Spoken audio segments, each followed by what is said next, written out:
Thiagarajan student service system மற்றும் MMC மக்களோட empty. உங்க வீட்டில இருந்தே பிசினஸ் பண்ண ஆசையா? நம்ம க்ளோத் டிசைன் மற்றும் பிசினஸ் மற்றும் பேராஸ் ஆட்டிடியூட் பத்தி தான் பேச போறோம். ஒரே ஒரு எம்ப்ராய்டரி மிஷின் தான் போதும், நீங்க டிசைனராகவும் பிசினஸ் உமனாகவும் மாறலாம். இந்த காலத்துல நிறைய பெண்கள் ஸ்டார்ட் ஹோம் பேஸ்டு பிசினஸ் தான் பண்றாங்க.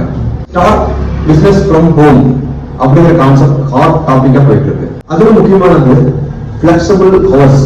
பசங்க தூங்கும் போதோ சமையல் செய்யும் போதோ வேலை முடிஞ்சதுக்கு அப்புறமும் உங்க வசதிக்கு ஏற்ற டைம்ல வேலை பண்ணலாம். இப்போ சாரி, குர்த்திஸ், ப்ளவுஸ், வெட்டிங் வேர்ஸ்க்குலாம் கஸ்டம் எம்ப்ராய்டரி பெரிய டிமாண்ட் இருக்கு. அதுக்கு பெர்ஃபெக்ட்டா பொருந்தக்கூடிய மிஷின் தான் நம்ம எம்ப்ராய்டரி மிஷின். இந்த சிங்கிள் எம்ப்ராய்டரி மிஷின் அப்படியே சிங்கிள் உமன் ஆர்மி மாதிரி தான். நான் எப்படி இதை கத்துக்குவேன் அப்படின்னு பயப்பட தேவையில்லை. 2 days ட்ரைனிங் ஃப்ரீ, ஃபுல் ஸ்விங்க நாங்க கொடுப்போம். அதாவது பிளவுஸ் டிசைன் பண்றதுக்கு ஐடியா இருந்தா போதும், மற்றதெல்லாம் மிஷின் பண்ணுறது. ஸோ லேடிஸ், உங்க வீட்டுல இருந்து உங்க நேரத்துல உங்க பிசினஸ் பண்ண ரெடியா? இந்த சிங்கிள் எம்ப்ராய்டரி மிஷின் வச்சு 1 woman ஆர்மி மாதிரி மாற ரெடியா? காலம் புக் யுவர் மிஷின்.